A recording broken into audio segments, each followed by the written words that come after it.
All right, good afternoon, everybody. Wanted to build a video in regard to bias. I saw a video the other day where this person was talking about bias and this and that. I have built different ways of making bias for an amplifier. I decided to do stable bias for this particular amplifiers because people tend to burn in really quick, because when they put the bias, they go in and I think it's going runaway when the transistor is grabbing so much current and it's burning it's overheating the transistor, and the transistor it burns in like no time. Okay, so I decide to do on a stable bias with a circuit that I think it's worth it. You guys can see this is not a typical amplifier. I think it's very close to Texas Star and things like that, but not quite. I want to talk about the bias. When you check your bias, you can check it from here. When you separate this and the power source of your bias, when you check the current in here, it's gonna show you a value of current that is going in, but it's not showing you the current that is coming from the whole entire power supply from down there. Okay, so I have my meter here where it's in line from the power supply into the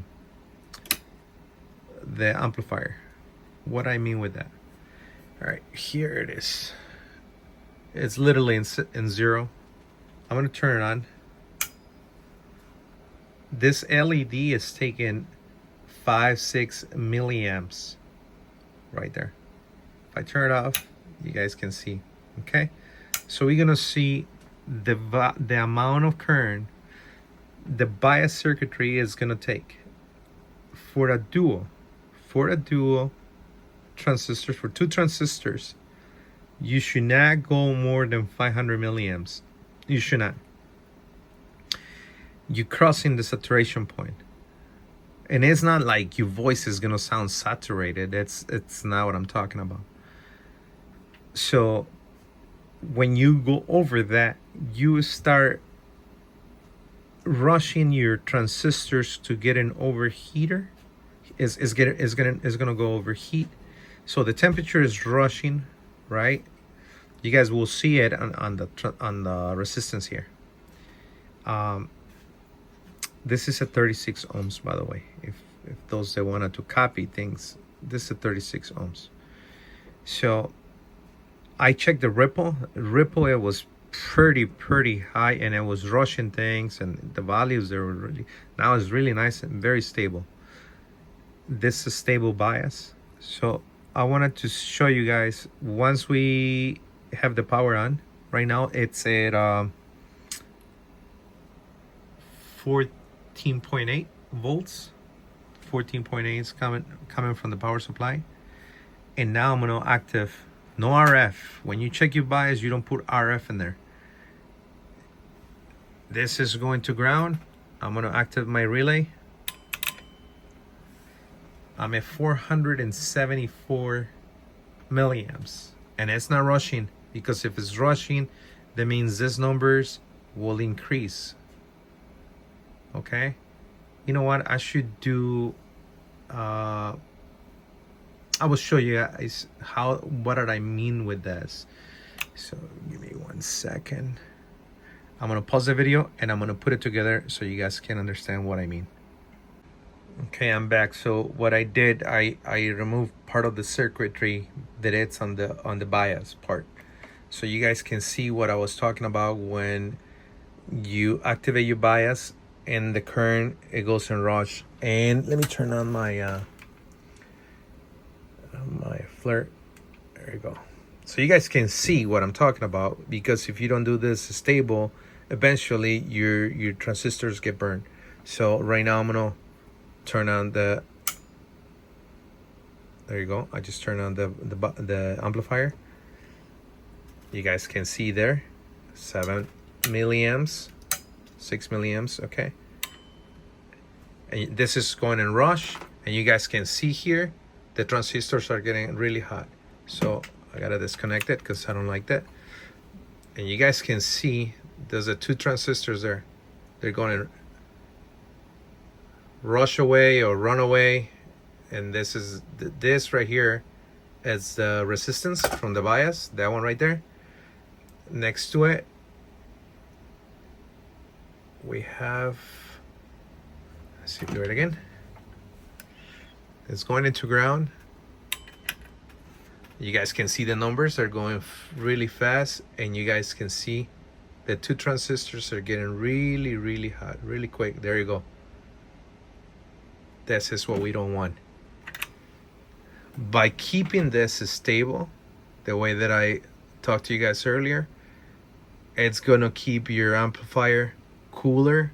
Your heatsink, it's not gonna warm up as much as your transistors are gonna have a longer life. And I don't see this done on, I say 99.9% of the amplifiers that I see in this category, the 11 meters or 10 meters amplifiers, because the transistors, they go in rush. Yeah, I can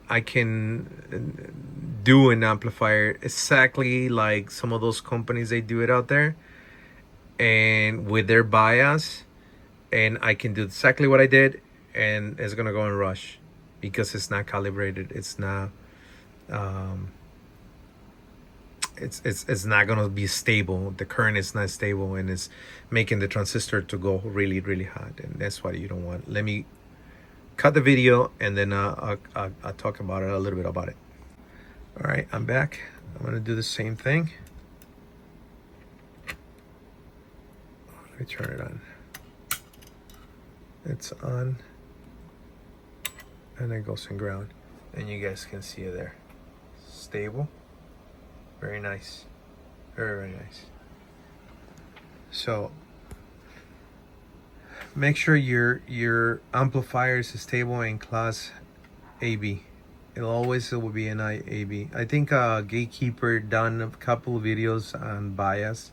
He's on point on some of these videos. He's done well. And two, you start analyzing deeper in the bias, particularly when they go in rush and you burn your transistors. People ended up burning the transistors, and because it comes off when the transistor, it gets really, really, really hot, and the resistor loses their value. Your amplifier is in class C, and everything goes to hell. I mean, and they're not cheap. I think I got this ones for like $38 right now with ICA manufacturing. I text Gatekeeper. I don't know what's going on with him, but he didn't pick up the phone. I don't know. Hopefully he's doing well. But yeah, bias, it's based on the current that it comes from your power supply. And when you activate your bias, you don't activate your bias with your microphone or anything like that. No RF. You don't need to put RF in this, because RF is going to give you different values. Okay? What you want it to do is a quiescent current. It's called quiescent current in English. Well, I think I don't know what I was saying. Yeah. But anyhow, that's my ESL. I was thinking something else because I gotta do the video in Spanish as well for those that they are out there trying to learn. And yeah, I did this one for my friend Jose.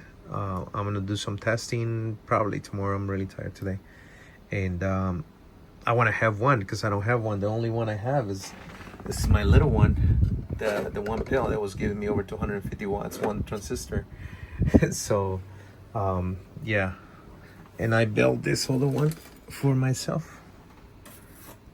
You see, I put solder on all the copper because the copper that was sitting there for over a year, and it's getting rust, as you guys can see it there. So I gotta cover it with solder. Yep, that's gonna be for me. 73. I hope you guys enjoy the video and give me thumbs up. Share with those that they don't know or they want to understand a little bit more about bias. Bias is not a mid. It's very simple as long as you understand how the circuit works and what you're looking for on the circuit. 73 from the Windy City. Well, what's in current in English?